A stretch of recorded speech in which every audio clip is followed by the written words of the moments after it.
if you could just state the cost. We're looking at about $5 million. I mean, we obviously are not looking for all that to come from the legislature. I think DOT is going to step up. I think St. John's Water Management is going to step up. I think DEP will step up. I mean, it'll be a multi, district, kind of a project. We're hoping Seminole County and Orange County and Apopka will step up to help make this project, come to fruition. But I just think it just with the location, which is near Wekiva Springs, we could also use some of that water for recharging the aquifer to keep the spring, Wekiva Springs, up and flowing at the rate that we need to keep it at. All right. Any other questions? Well, thank you for coming out. Thank you. Appreciate it. Thanks for having me. All right. The Honorable Tiffany Moore Russell. Good morning, Senators and Representatives. How are you today? And congratulations, Representative Smith, on your new nuptials. So I first came today just to say thank you for your support last session for House Bill 337, which addressed some of the court's funding issues as well as the clerk's funding, right? In that bill, you gave Orange County a new judge, but also in that bill, it gave some relief to the clerk's office for at least 3 years because it addressed some policy issues that will allow us to then go back now and look into efficiency. So I first want to say thank you for House Bill 337 and for your support. Now, that does not mean you will not see me this session. I just won't come see you about money. Isn't that wonderful, right?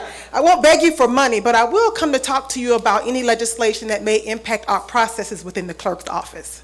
And so I've already seen legislation that's going to be addressing RPOs, risk protection orders. And the clerks will also come talk to you about any mental health issues or anything involving guardianship that we all have seen in the news. So I just want you to be aware that you will still see me because our work must still happen in the courthouse and in the clerk's office, and we want to continue to look for ways to improve that process to make that statute or legislation stronger. And so again, I just want to say thank you for your support for House Bill 337, but you'll still see me because I'm certain there'll be issues. Now, if you have something that you want to address, please see me as a resource and call if you have questions, as well as there's any legislation that may have a fiscal impact on the clerk's office. We will also answer those questions for you as well. So, Madam Senator, that concludes my comments. Wow. And I have a minute and 22 seconds. Yes, you do. We'll try to fill that up if we can. Is there anyone that has some, Representative Geraldine Thompson. Thank you, Madam Chair.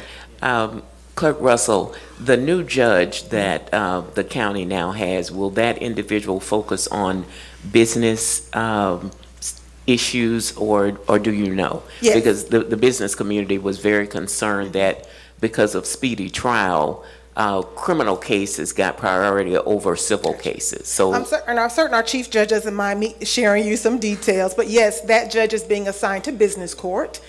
Temporarily, he or she will be assigned to the juvenile court on Michigan because maybe you don't know, but we are tenants of the courthouse. It's an Orange County building, so they're currently going through a capital projects to be able to build out that new courtroom and the chambers for that new judge. Thank you.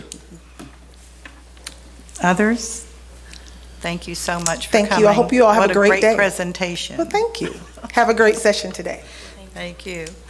Okay, now I'm going to put a few people here on deck. The Honorable Donald Myers, Chief Judge of the Ninth Judiciary Circuit. We want to have then after him Angie Gallo, member of the Orange County School Board District 1. We have the Honorable Phil Diamond, Orange County Comptroller, and the Honorable next, the Dale McDonald with the Mayor of the City of Maitland. So we're going to go in that order. Thank you, Judge. Thank you. And good morning, everybody. Thank you, distinguished members of our legislature, for being with us this morning. I'm Don Myers. I am the Chief Judge of the Ninth Judicial Circuit. I have together with me one of our county judges, Orange County Judge Eric Dubois, as well. And on behalf of the 66 circuit and county judges of the Ninth Judicial Circuit, I want to say, first of all, thank you. Because of the work that you all did this past year in passing the legislation that resulted in the very first expansion of judicial resources in the state of Florida in over 13 years. We now have one additional judge here in the Ninth Circuit who will be taking over the business court that we hope to be opening in October as soon as the governor has completed his appointment process. The Ninth Circuit's Business Court was the first of its kind in the state of Florida, and it has served as a model throughout the state for the rest of business courts that have been developed, both in Miami and the Hillsborough area. Because it adds a judge with expertise, with certainty and consistency in decision-making, and it has shortened the timelines for the resolution of business cases, the business court has a purpose and role of attracting business to Central Florida here, and we are very grateful to be a part of that process for the region. Thank you for making that possible with the addition of this new circuit judge. You all know we serve in an incredible growth region. You sit here in the middle of a place that in the last 19 years has grown more than 53% in population. In Osceola County, more than 100% in population in the last 19 years. And in a growth environment and a rapidly increasing workload, we fully expect that this year that the Supreme Court will certify the Ninth Judicial Circuit for an additional 2 circuit judges and 1 county judge. We have seen the draft opinion at this point and anticipate fully that those are the resources that the court will be asking for. There's also a compelling need for additional support services for the judiciary. You'll see that the #1 legislative budget request from the Trial Court Budget Commission this year will be the addition of support staff in the form of staff attorneys, case managers, additional court technology and resources associated with that, and that the second legislative budget request will be for interpreters. And that is a request that specifically impacts us here in the Ninth Circuit. We have about 1/3 to 1/2 of our residents where English is not the primary language in the household. In order to provide due process services for those citizens, we require interpreters. Our interpreter demand has increased dramatically over the years. In just the first 7 months of this year, we've had 10,000 interpreter events inside the courthouse. That's hearings and trials associated with a need for an interpreter. In the Ninth, we've got some creative programs, including a virtual remote interpreter that's able to provide services from one position to multiple courtrooms throughout the circuit and throughout the state. That's resulted in some tremendous efficiencies and economies for us, but we still have additional needs for interpreters, and so I think you'll see requests coming that way. But I just want to say thank you very much for the work that you've done together as partners with the courts in the past. We look forward to working with you this session, and I'll have a chance to be with you up in Tallahassee to spend some more time talking about those issues. Any questions? Thank you. I think we gave you a minute from the Honorable Tiffany Moore Russell in case you needed to have a little extra.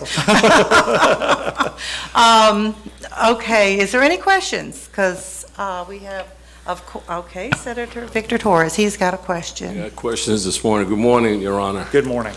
And I think we've discussed this before, but one of my concerns was the interpreters where criminal trials by law, they're entitled to interpreters.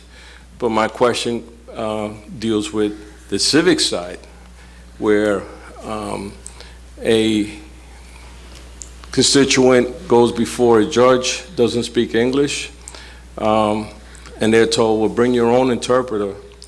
And he brings a cousin, an uncle, who doesn't know the law and doesn't know how to interpret what the judge is telling him.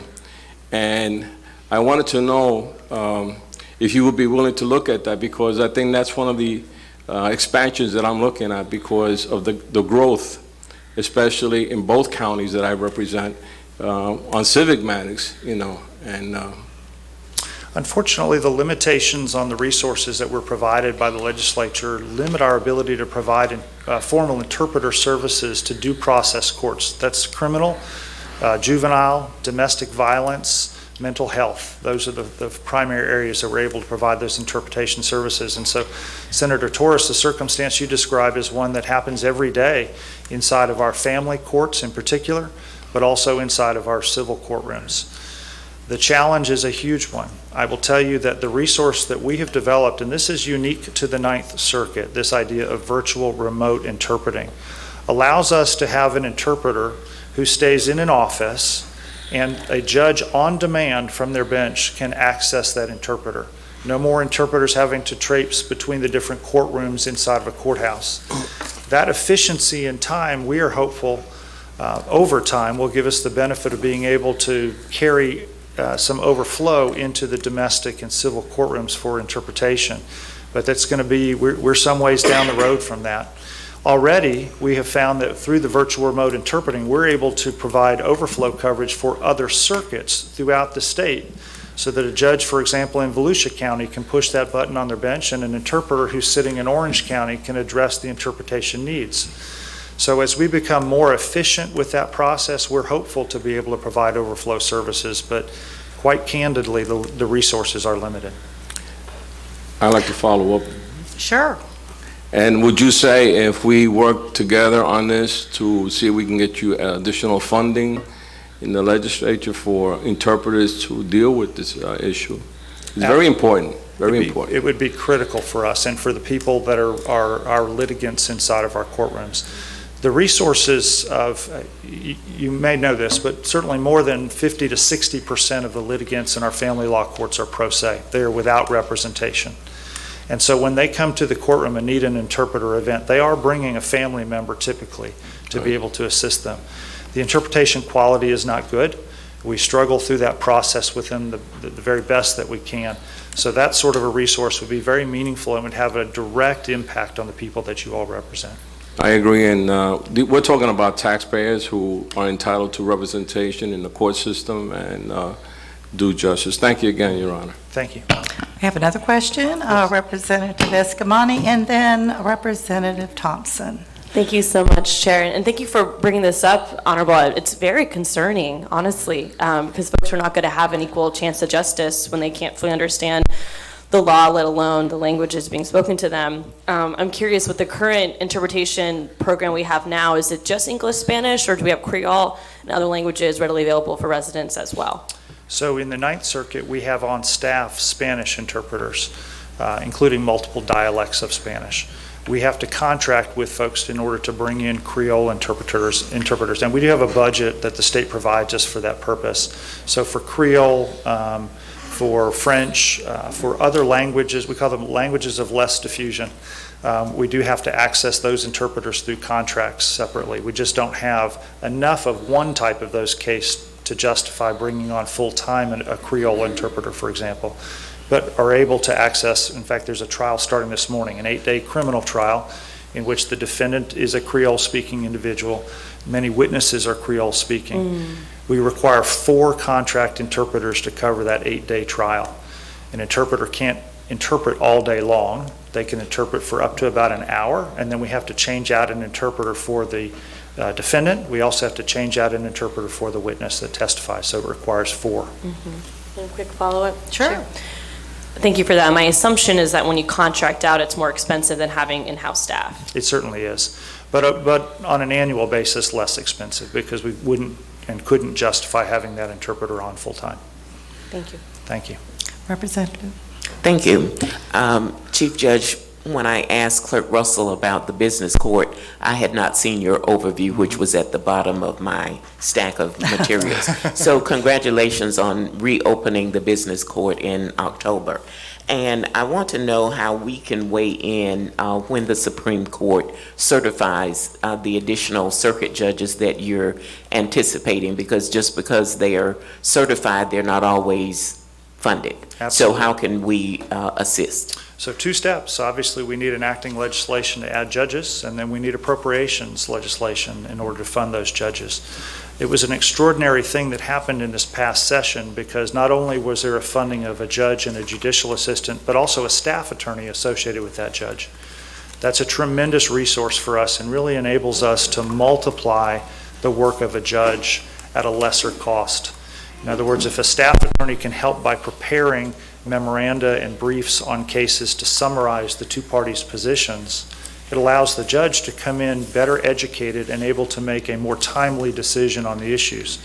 So that legislation that enabled additional resources and support is one of the things that's so vital. In fact, it is the #1 legislative budget request out of the TCBC this year. So we thank you for your support in that way, in ensuring that we have legislation to ride into the appropriations on. Thank you. Thank you. Any others? Thank you so much You all are for wonderful. coming. Thank you so much for being here. Yes. It was good information, too. Okay, next was the Honorable Angie Gallo. Is she here? Yes, she is. Come right up. Hi, good morning, Representative and Senators. My name is Angie Gallo. I am the school board member for District 1 here in Orange County. First, I'd like to recognize my fellow school board members that are also in the audience, Dr. Karen Castor-Dental and Linda Cobert. I'm excited to be with you today. I wanted to share some exciting news about our district. We are excited to share that we are once again an A school district. Thanks to our amazing students, parents, teachers, principals, and community partners right here in Orange County. Orange County Public Schools was founded on December 11th, 1869, and we are pleased to announce that this school year, OCPS will be celebrating our 150th anniversary. OCPS is the 8th largest district in the country and the 4th largest in Florida. Our projected enrollment is 215,703 students, which includes an increase of an estimated 3,800 students for the 2019-2020 school year. Our traditional high school graduation rate is at an all-time high of 96.1%. In addition to outpacing the state graduation rate, it also outpaces a majority of the large urban school districts across the country. In fact, 17 of our traditional high schools attained a graduation rate greater than 90%. We're very proud of that. In the past 6 years, career and technical education, student enrollment has grown from 29,000 to more than 51,000, a 75% increase across all CTE programming. That's something else that we're very proud about here in Orange County Public Schools. And now, how do we need your help? We just passed our legislative priorities for the 2020 legislative session, and those will be passed out, I'm sure, by our wonderful legislative team the first week of committee weeks. But where we need your support, we need support for innovative and meaningful approaches to recruit and retain highly qualified educational professionals and provide competitive salaries. We also want to thank you to the changes that were made in the general knowledge exam, which provided teachers more time to get their certification. The change in that legislation saved 221 jobs for us this year. And because of it, we have opened with the lowest vacancies that we've had in years. So thank you very much for that. We need help in supporting the authority for the school district to develop teacher evaluations and determine pay for performance. Specifically, we'd like to get rid of merit pay. Representative Placencia has filed this bill the last 2 sessions, and we were unsuccessful in even getting it heard in one committee. We need support on legislation that minimizes assessments and provides an evaluation for schools and students that includes certification skills training. We would like you to include industry certifications in our school and district grades. We really need to change the funding for our CTE programs. We need funding to begin with new programs. Currently, the funding for CTE is a 3-year average, which means when we start a program, the district has to incur the cost of the first 2 years or take from other programs before we get funding. It can be a challenge to create those new programs. Thank you. So I'll take any questions. I am certain there's going to be a few questions. Representative Smith, I think, raised his finger first, and then Escamani. Thank you. Thank you, Chair Stewart. Thank you, Councilmember Gallo, for the summary. 2 questions. Maybe you can just try to answer both of them best you can. If you could provide the delegation and the public with an update, a compliance update on the Marjorie Stoneman Douglas School Safety Act, specifically around having an armed presence in our schools and how the school district is tackling that.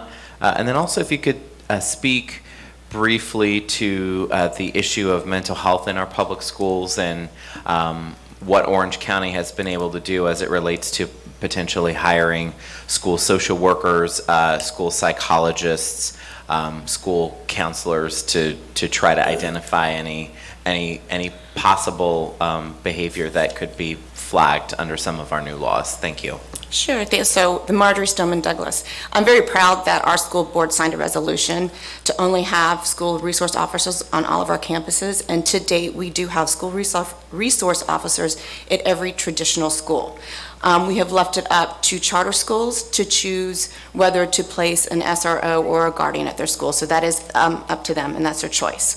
As far as mental health, I just got the numbers, and I do have staff with me. I don't know if Scott wants to answer that question, but we have done a tremendous job on hiring new school psychologists and mental health providers for our high schools, but I don't have the exact numbers with me. We can get you those numbers and share them, but I know that we have an increase in school psychologists, and we do have mental health counselors on our school campus. And we're very proud of the work that we're doing in Orange County Public Schools around mental health. We're kind of incorporating it in every area, and I'm pleased with that. You're welcome. Yes, yes. Thank you, Chair. Thank you so much, School Board Member Gallo. Two quick questions, one on the mental health path. So recently, the Department of Education passed new rules around, I believe it was a 6-hour requirement of like behavioral health curriculum or counseling. I wonder if you could expand upon that. We've received some constituent questions about it because there seems to be a lack of funding and also not as much clarity as school districts might benefit from. So I was wondering what the initial conversations have been with the school board on that. We're just now starting those conversations. Again, I can get you some of that information. I know it's I think it's a 5-hour requirement for high schools.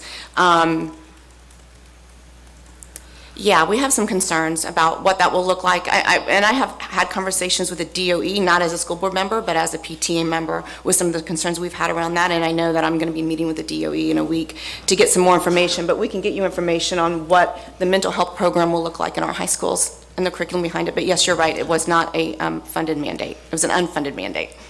Got it. Okay. Just wanted clarity on that. And as y'all learn more about it, our office, and if you need an appropriation request from the county, to let us know, because obviously it's exciting to have that type of addition, but when it's unfunded, it becomes a burden for the school district to uphold that responsibility. My second question or more comment was I recently toured over in Osceola County, Neo Academy, which is a new school they built down in Osceola that's 100% renewable energy. It fits Florida Building Commission guidelines for a school. But is a STEM-focused school too. I wasn't sure if any of our Orange County folks have visited yet or toured it because it's a pretty exciting campus. They just started school this semester as well. So just wanted to see if folks have heard about it at all. I have not toured it. I don't know if any of our other members. Nice. Okay. Someone has? Yeah. Linda? Dr. Castro-Dental has toured the facility. Do you want to hear from her? Sure. Would love to hear your perspectives on it, Doctor. Make her way to the front. Casey.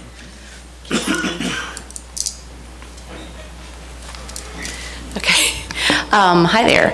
I did get a chance to tour Neo City Academy in Osceola, and it is a uniquely designed building. It doesn't look like a regular school building would. It's much smaller. It does have lots of solar panels all over, and it is designed for a special population of students. So when we looked to see if we were able to transfer that same kind of design to Orange County Public Schools, it might not transfer as easily to our large high schools, but I have had conversations with our facilities department, and I toured it with members of our facilities department as well to look at what we can take from that and incorporate into our schools. And I know that Member Cobert has also worked on ways that we can incorporate more solar and alternative energy into our new designs of our rapidly growing schools as well. So we are definitely looking into it. Awesome. Thank you so much. All right, we have another question from Representative Mercado. I do have an answer real quick. We've hired 51 new school psychologists and mental health providers in Orange County. Okay. Thank you for that. And actually, mine is more of a comment. I was recently contacted by several constituents concerned, like most of us are, regarding the teacher retention, teacher pay, et cetera. So I'm considering filing legislation that we've been playing with, but I will be calling you all shortly, and I wanted to let you know that that was happening so that we can have a conversation and see if that's viable legislation. Thank you. We appreciate that. As you're aware, our teachers here in Orange County made an offer that it was not ratified, it was rejected. And teacher pay is an utmost concern here in Orange County. We have over a quarter of our teachers are overburdened, cost overburdened, which means they spend more than 30% on housing of their income, and they're struggling, and they're working second jobs. So the need to pay our teachers more, as I'm sure all of you are aware, is huge, and we need to address it. So thank you. Representative Thompson, you had another comment. Thank you. We have had on the books for 25 years a law requiring instruction on the history of the Holocaust and African American history that was instituted in 1994. And you might be aware of the recent controversy in Palm Beach where a principal indicated that he was not sure that the Holocaust occurred, that it was a factual event. Can you tell me what Orange County schools are doing in terms of instruction on the history of the Holocaust and African American history? Sure. I will defer that to staff, who might be able to answer it better than I can. Well, Representative Thompson, thank you. We can get you the details of the integration of the curriculum, but we certainly do teach those. We have great partnerships with the Holocaust Center. In fact, one of our teachers actually is employed at the Holocaust Center, so we do a lot of interaction with that, and it is included in our history curriculum as well. But we can get you more detail in regards to our curriculum specialists in that area if you'd like. yes, follow up. Follow up. I served on the board of directors for the Holocaust Center, so I know Mitch Bloomer, who works with the school system. What about African American history? How is that infused in the curriculum and taught over a period of 180 days and not just something that's focused on in February? Yeah, the curriculum is adopted through the textbooks through the state. It's infused in that, and certainly we can show you where that is, and happy to do that. I'm certainly not an expert curriculum person standing up here before you, but we can certainly put a meeting together and bring our curriculum folks, our social studies folks. But I know that it is infused. It's required by law that we teach. We teach that. I can't speak to specifically throughout the entire text of curriculum, but again, our experts can do that, and happy to meet with you and talk about that. So, Follow up. And one suggestion, after this law was put in place 25 years ago, the Commissioner of Education at the time put together a task force, an African American history task force, which is now chaired by former Senator Tony Hill. And I don't know if you all have had contact with the task force, but if not, I would certainly strongly suggest that is something that you would do. we would be happy to do that. And again, our curriculum folks in teaching and learning area, we're happy to talk, and I'm sure they've been included in those conversations, probably at the state level, because many of them serve within those areas throughout the state. So we're happy to get that information back to you. Thank you. Senator Bracy. Thank you, Madam Chair, and I just would like to echo my support for the comments of Representative Thompson. I just had the opportunity to spend time with Tony Hill yesterday, and he was telling me about the history of that African American committee that was formed in 1994, and so I'm hoping that OCPS is adhering to those requirements, and that there is a full African American curriculum that's being taught. I wanted to ask about the GK test. I have a potential bill that was presented to me, and basically it's if the ACT, the required passing score of the ACT could possibly be substituted for the GK test. I wanted to know what would be the support for a bill like that. That was brought to me by a professor hoping to get more teachers available in our school system. So I know that there's some trouble with folks passing the GK test. So I don't know if you had an opportunity to think about a potential bill like that, but that was presented to me just recently, and I wanted to bring that to your attention, and if that's something that you all have explored.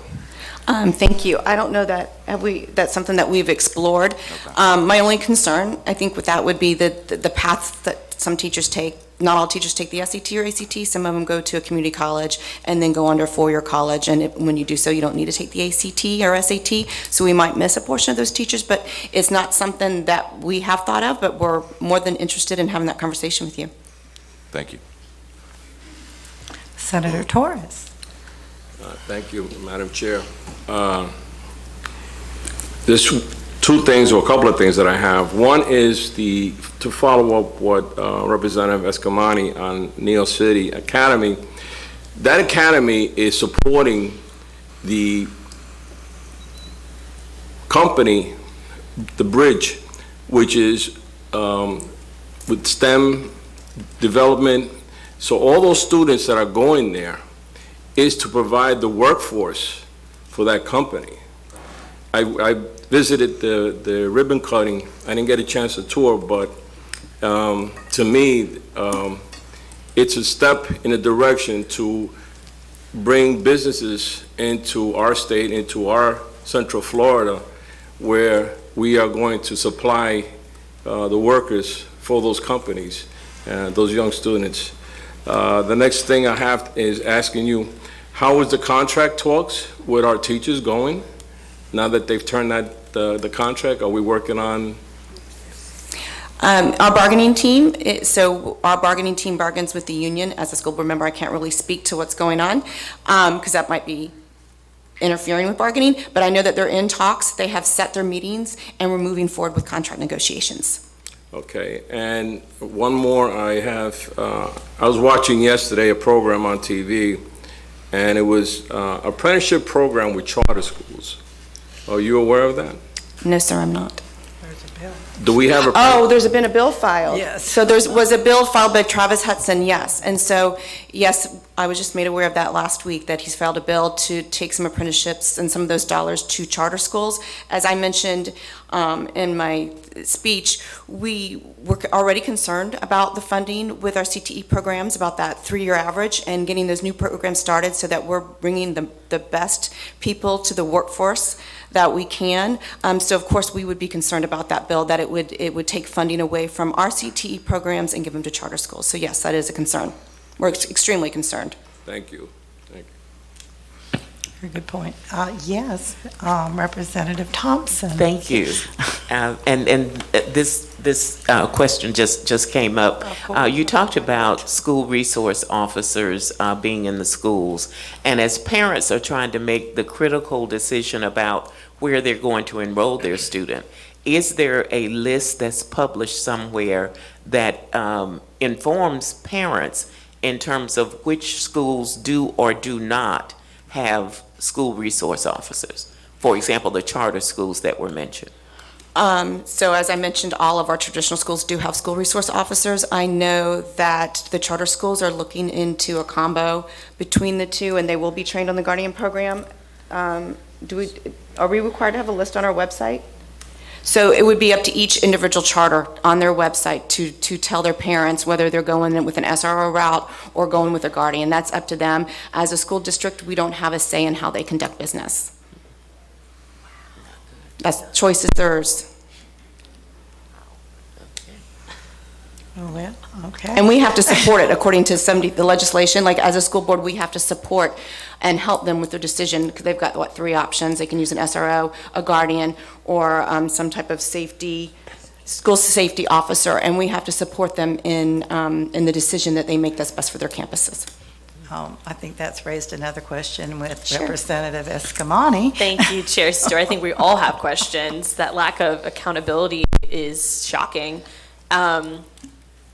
When it comes to an accident happening or someone getting hurt at a charter school, from their decision to arm faculty, who's liable for that? Is it the charter school board that is responsible for liability, or does it go back to the county? I believe it would be the charter school board. That's my assumption. But we really can't speak to that because it's not under our authority. Okay, thank you. All right.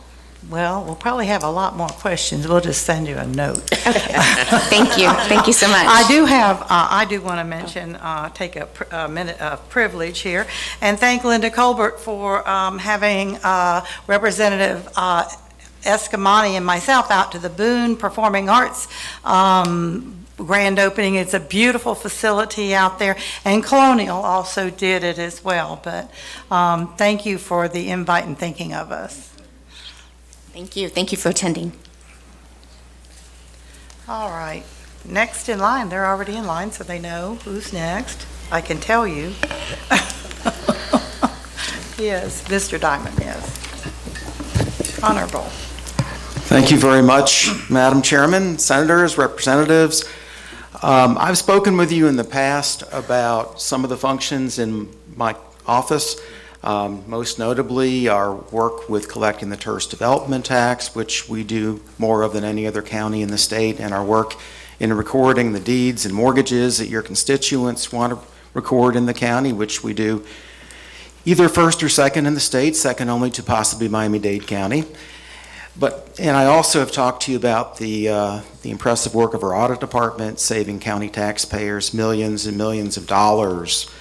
But today I wanted to share information about an audit that we are currently working on, which is the administration of the county's guardianship program. And we have also been asked by the court to investigate other matters relating to a certain guardian that you may have seen in the news recently. And although we've identified issues, and she may be the subject of numerous reports, I really can't go into a lot of detail this morning since we are working with several law enforcement agencies. But I did want to let you know that during the course of our work, we are going to be issuing recommendations, and I think some of these recommendations will have statewide implications. Statewide implications as far as the guardianship system and as far as the protection of our elderly and more vulnerable citizens. So with all that said, I wanted to offer you the services of my office if you should have any questions in that area or get questions in the future. Thank you very much. Questions? I'll go down here. Yes, Senator Bracy. Thank you, Madam Chair. Thank you, Honorable Phil Diamond. Do you anticipate those recommendations coming before a legislative session? I think it's likely they will, but we don't completely control the schedule. There are other circumstances that you could probably imagine that may affect the timing of all this. So our goal is to do it as soon as possible and to provide them to you as soon as possible as well. Representative Escamani. Thank you so much, Chair. Thank you, Honorable Phil Diamond, for being here. Same thought. When it comes to I know it's preliminary, so it might be too soon to answer this question, but obviously there's a huge lack of oversight that's taken place with the investigation incident you've mentioned, but my concern is that it's something more deeply rooted and other seniors are experiencing and families are being impacted by the guardianship program. Do you see it as grounded in lack of accountability or lack of funding for this system? And is that responsible to a local level or a state level? And how's that partnership, and this is probably a longer conversation, but what is the responsibility of the state versus the county to even provide those type of accountability resources and also financial? That's a good question, and to try to unpack it a little bit, I think there are probably a variety of causes, and I think there will be a variety of solutions. We haven't studied the level of state funding in any detail just yet.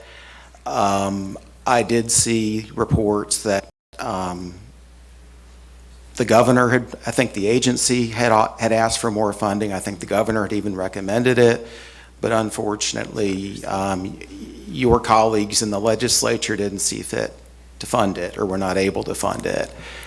And I would think that office could play a very important role in the oversight of guardianships. And I think anytime you talk about an issue on a statewide level, Florida is such a diverse state, and every county is different. The state is completely different, and it's such a big state with, frankly, a very large population and an aging population, myself included. But I think there will be a number of facets to this. I don't think there's going to be a single solution. I don't think there's going to be one single answer. But I think things can certainly be changed for the better, and we hope to play a part in doing that. Thank you. All right. Thank you very much for coming, and, if you have other additional things you just send us an email. Thank you so much. Thank you. Thank you very much. All right. The Mayor, City of Maitland is up. The Honorable Dale McDonald. I'll try to be similarly brief. Good morning, ladies and gentlemen. I want to do something a little unusual and throw away a bone to one of my colleagues, to Brian Nelson in Apopka.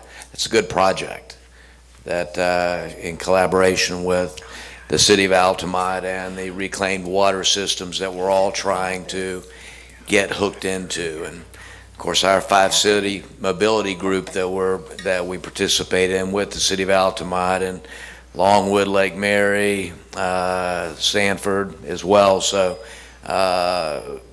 all this leading into my discussion about transportation and leading into a discussion that the City of Maitland, frankly, in so many ways needs to come out of the 20th century and into the 21st century in terms of transportation improvements.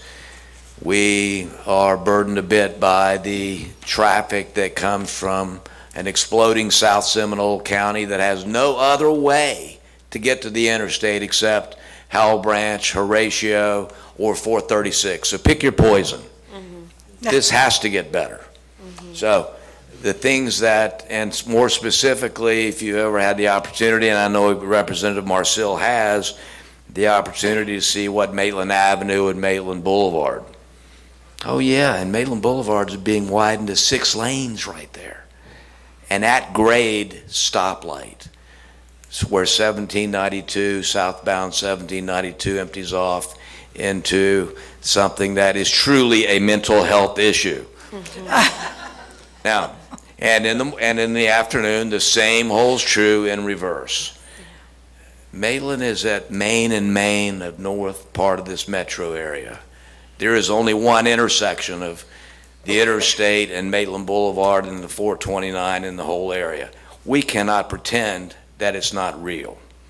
Now, 1955 Maitland is gone and never to return. But this century, we need to begin to address those issues that make a difficult situation at least marginally better. So that, again, that intersection specifically of Maitland Avenue, Maitland Boulevard, I've had the opportunity to meet with the DOT folks and Metroplan folks, and not like everybody doesn't acknowledge that train wreck that we're all seeing happening in front of us. So just thought I would appeal to you. I know that all of you will have an opportunity to hear more about it, and I think my time's up. Thank you. You did great. Questions? Yeah, we're going to have questions. Oh yeah, sure. I got answers. We have Representative Escamani, then Representative Thompson, and I think that's it so far. Thank you. Awesome. Great to see you, Mayor. So to the point of transportation, I know Mayor Jerry Demings will be here later, and I'm sure he'll lift up the proposal for a penny sales tax for that dedicated source of transit funding. And I guess this is more of a comment than a question, but you're welcome to respond back to, one reason why our cities build so much density is not to expand our roads, but to actually rely on more public transit.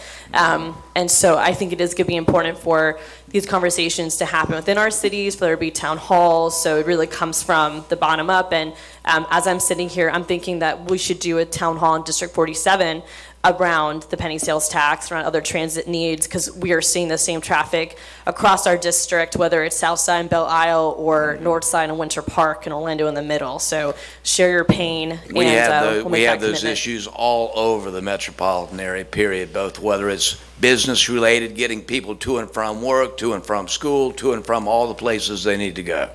We can't pretend like this isn't real. Representative Thompson? Thank you, Madam Chair. Mr. Mayor, you mentioned that you had met with the Florida Department of Transportation.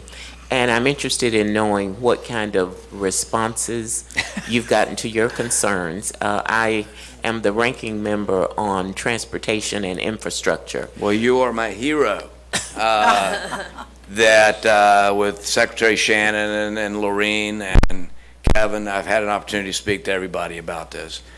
This isn't something that you can pretend isn't a problem today, and it's only going to get worse. So these are issues that we can, and I hate to keep using the phrase, pretend not to know. We know this stuff, and this train we can see coming down the track, and to not be cognizant of that is our fault. So I'm sure I will be as cute and charming as I can, Representative, so it's coming. So, follow up? Sure. So, have you gotten the kind of response that you want from the Florida Department of Transportation? Oh, yes, I have. The folks in Eatonville, for example, have no ramp that comes into the town. They have to go to Lee Road or up to Altamont to get to Eatonville, just closing off that community, and they've not gotten response. So I'm interested in knowing whether they've been receptive. Just a little quick bit of background. Several years ago, Joy, I don't know if you remember exactly when it was, maybe 3 years ago, we did the first ever joint resolution between Winter Park, Maitland, and the town of Eatonville to widen Wymore Road between Kennedy and Lee Road to help expedite the redevelopment of that large parcel in Eatonville, because it's on the Orange County Capital Improvements Program already to 4-lane Kennedy West to 434 to give ingress and egress to this town of Eatonville that they've never had before. And apparently I didn't realize it at the time. That was a historic resolution that had never been done before. We are fabulously blessed to have collaborations between so many of our cities in the county and in Seminole County as well, to work together to solve common problems that are not just territorial in nature, but they are, they're regional in nature. So working together on those things, and Eatonville is clearly a part of that. And Eddie Cole is Eddie's been great to work with. Thank you. Yes, ma'am. I can do this all day. I think, we don't have quite that much time. Thank you, guys. Appreciate it. Thank you. Okay, I've got Congressman Darren Soto, District 9, who will be represented by his advisory chair, Eric Rollins.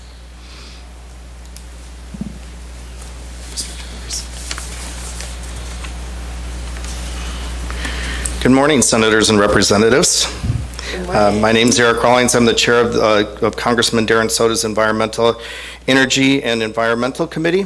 I will be reading a statement from Congressman Soto highlighting some of the important environmental issues that are overlapping both federal and state efforts. Our state is home to crystal blue seas, sugary sand beaches, major springs, the third largest coral reef in the world, amazing endangered species, incredible forests, and countless beautiful lakes and rivers. These environmental treasures are essential to our way of life, our robust tourism industry, and to protect wildlife. But they are continually under threat from overpopulation, rapid growth, nutrient runoff, and other human pressures. Red tide, coral bleaching, algae blooms, and encroachment by development require our attention before it's too late. Now is the time for us to come together on a state and federal level to tackle these environmental challenges facing our state.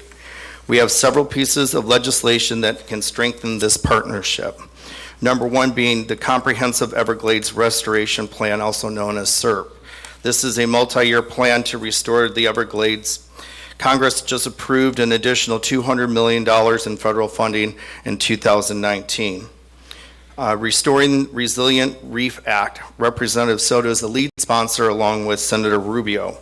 It authorizes 5 years and approximately $160 million to help states restore and manage coral reef ecosystems, promotes an innovative new coral stewardship, and updates the U.S. Coral Reef Task Force. This will help fend off major coral bleaching that is hurting the Great Florida Reef.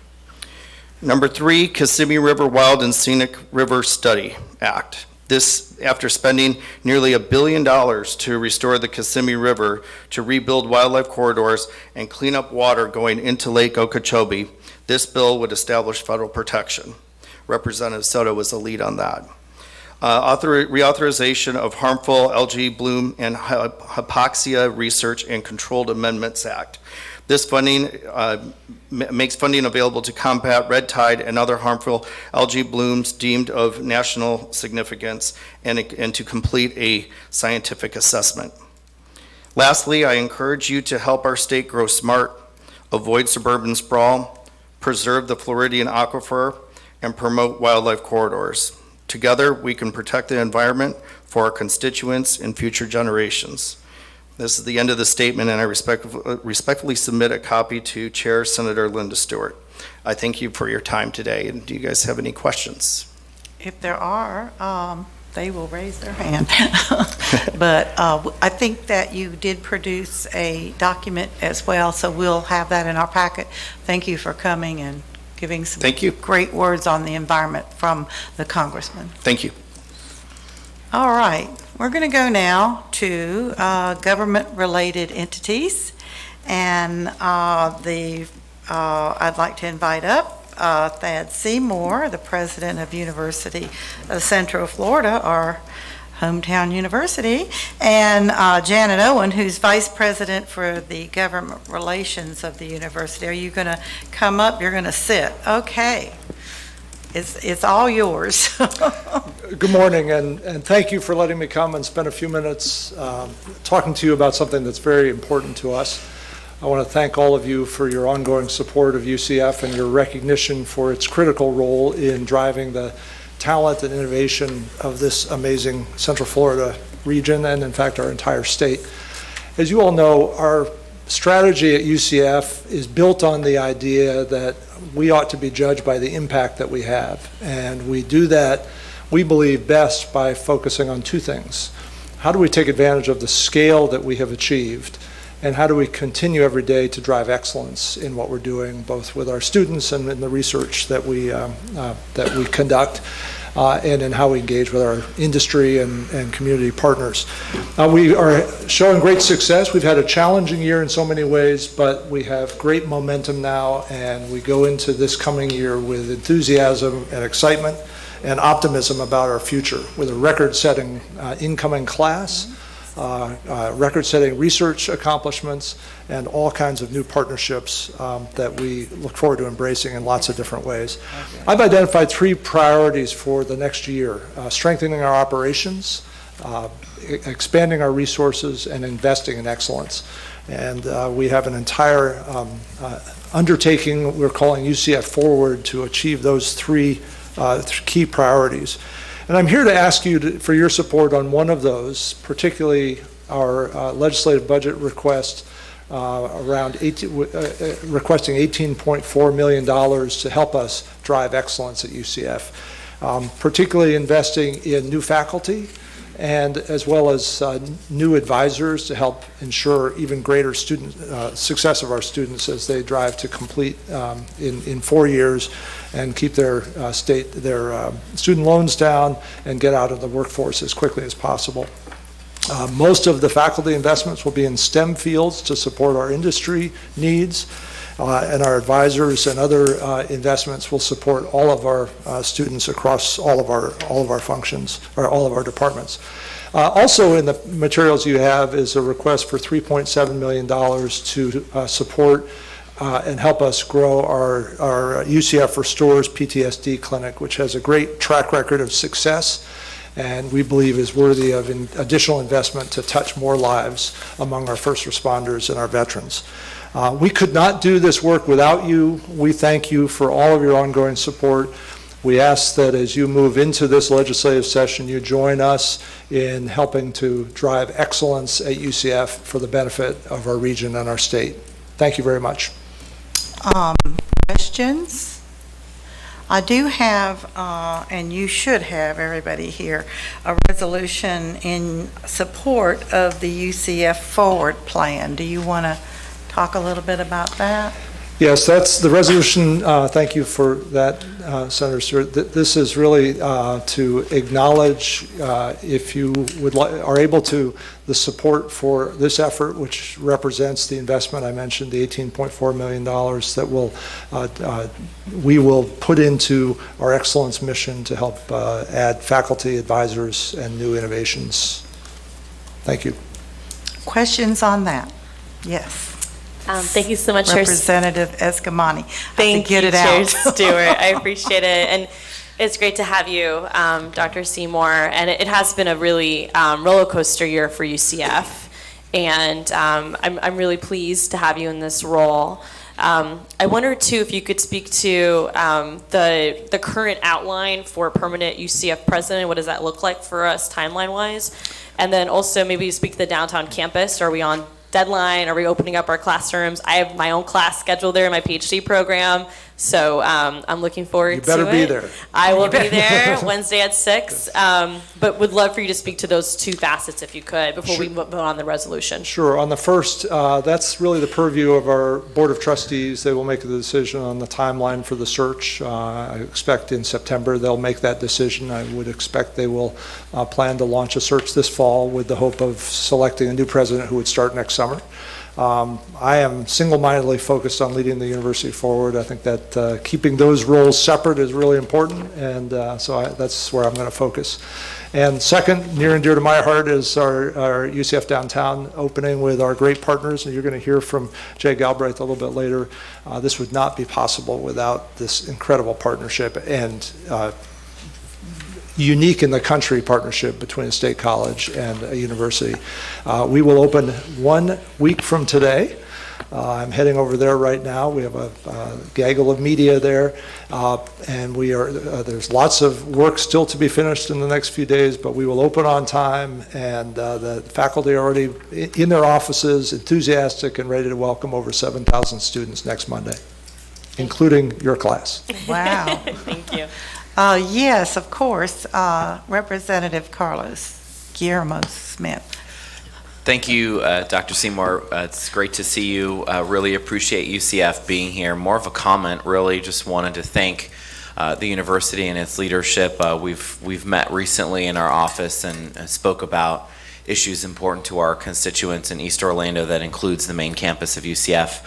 First and foremost, pedestrian safety, because we know that stretch of Alafaya Trail and University Boulevard, unfortunately, is just tremendously unsafe for pedestrians, which are mostly UCF students. So I want to thank UCF for partnering with our office and with Orange County Public Works and FDOT to speed those enhancements along as quickly as possible so that we can avoid future fatalities, unfortunately, for pedestrians in the area.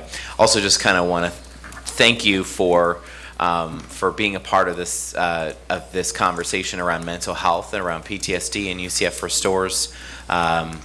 Senator Stewart and I and others in years past have helped to secure funding for that program, and I'm excited about moving forward with a new proposal in this next legislative session to help expand the work of UCF Restores, which just does has an incredible impact for our veterans, for survivors of mass shootings and first responders. So thank you for what you're doing there, and I support the resolution as well. Thank you. Thank you. Any other comments, particularly on the resolution? If you have any questions about that. I will say that UCF was somewhat left behind last year.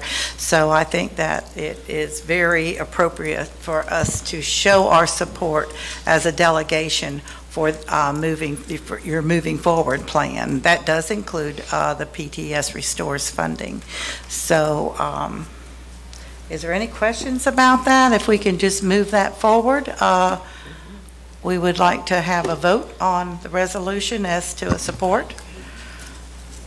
The secretary is getting her notes. Can I move that we adopt the resolution? Absolutely, you may. May I second? You may second. It's all our districts, so everybody. Yes, yes. All righty, so you want to call the roll? Yes, Chair. Chair Stewart, Yes. Vice Chair Mercado. Yes. Senator Bracy. Did he step He's away? not here. Stepped away. Senator Torres. Yes. Representative Antone. Yes. Representative Brown. Yes. Representative Escamani. Yes, go Knights. Representative Goff-Marcil, yes. Representative Smith. Yes. And Representative Thompson. Yes. The resolution passes favorably. Thank you so much.